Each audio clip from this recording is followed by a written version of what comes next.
Hi, it's Miss Becky with Miss Becky's Musical Stories, and today we are going to read A Weekend with Wendell by Kevin Henkes.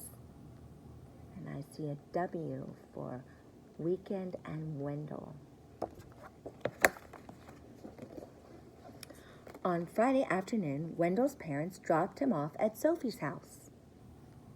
"Wendell's going to spend the weekend with us," said Sophie's mother, while his parents visit relatives out of town.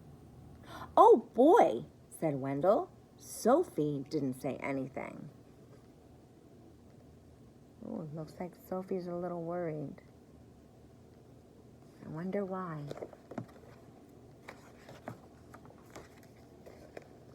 After snack, Sophie helped Wendell carry his sleeping bag and suitcase upstairs.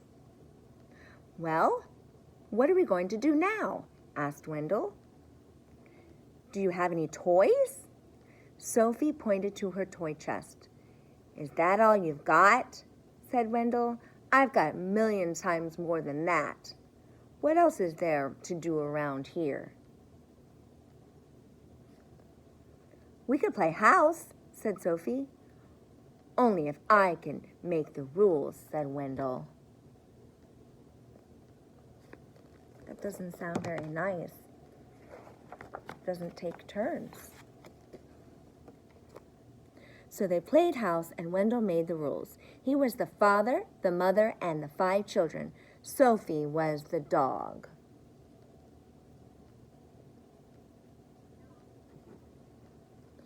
Then they played hospital. Wendell was the doctor, the nurse, and the patient. Sophie was the desk clerk.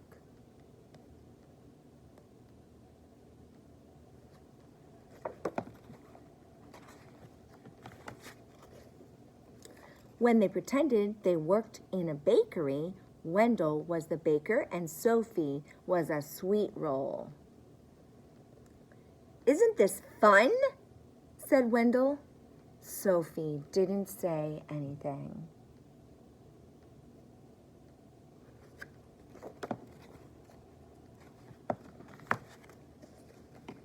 At dinner, Wendell said that he was allergic to anything green, so he didn't have to eat his vegetables. And then when Sophie wasn't looking, he scooped the whipped cream off her dessert. Right there.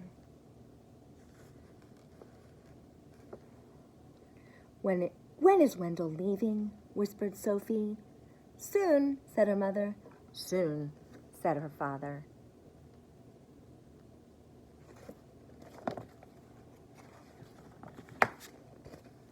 After Sophie's parents tucked Sophie in her bed, zipped Wendell in his sleeping bag, kissed them both, and turned off the light, Wendell grabbed his flashlight and shone it right in Sophie's eyes. "See you tomorrow," he said, smiling. Oh, that seems like it would be so bright to do that right in someone's eyes. Sophie shut her eyes. "I can't wait for Wendell to go home," she said to herself.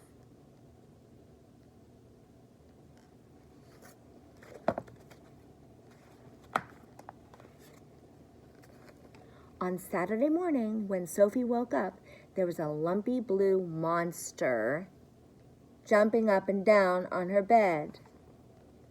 It was Wendell. She felt something pinch her leg at breakfast. It was Wendell.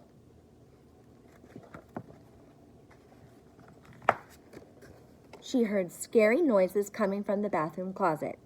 It was Wendell. Wendell used Sophie's crayons and left them on the porch so they melted. Wow, he's not cleaning up.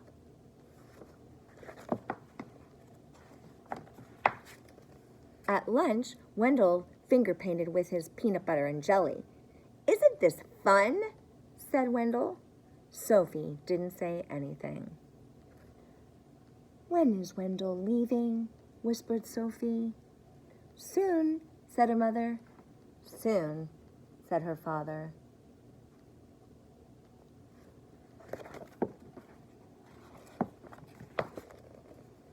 At bedtime, when Sophie put her head on her pillow, she heard something crunch. It was a note from Wendell. It said, "See you tomorrow." Sophie shut her eyes. "I can't wait for Wendell to go home," she said to herself. So this says, "See you tomorrow." There's a speech bubble. That's Wendell and that's Sophie. And he's saying, "Ha, ha, ha, ha, ha." Looks like he's trying to be a monster.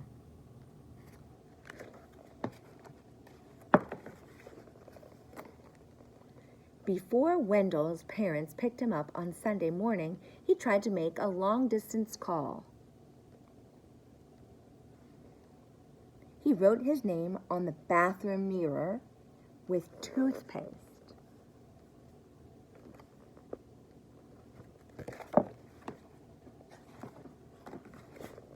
And he gave Sophie a new hairdo with shaving cream. Boy, I wouldn't like that if someone put shaving cream in my hair. "Want to go outside and help me wash this off?" asked Sophie. "We could play firefighter." "Oh, boy," said Wendell. She doesn't look very happy.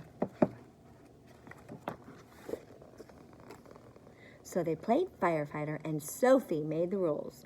She was the fire chief. Wendell was the burning building. "Isn't this fun?" said Sophie. Wendell didn't say anything. Look what's happening. "Do I get to be fire chief?" asked Wendell. "Maybe," said Sophie. Look at her squirting the water on him. Now he doesn't look happy. At first she didn't look happy, and now he doesn't. Soon Wendell and Sophie didn't care who was the fire chief or who was the burning building.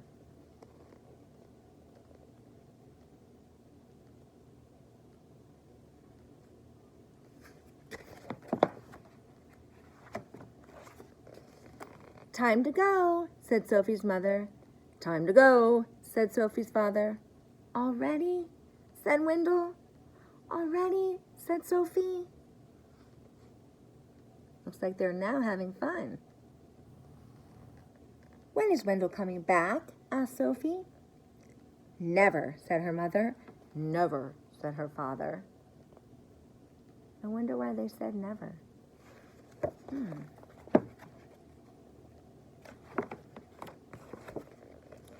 That afternoon, when Wendell unpacked his suitcase, he heard something crunch. It was a note from Sophie. It said, "I hope I see you soon." The end. Here's the back cover. It says, "I hope I see you soon, Sophie."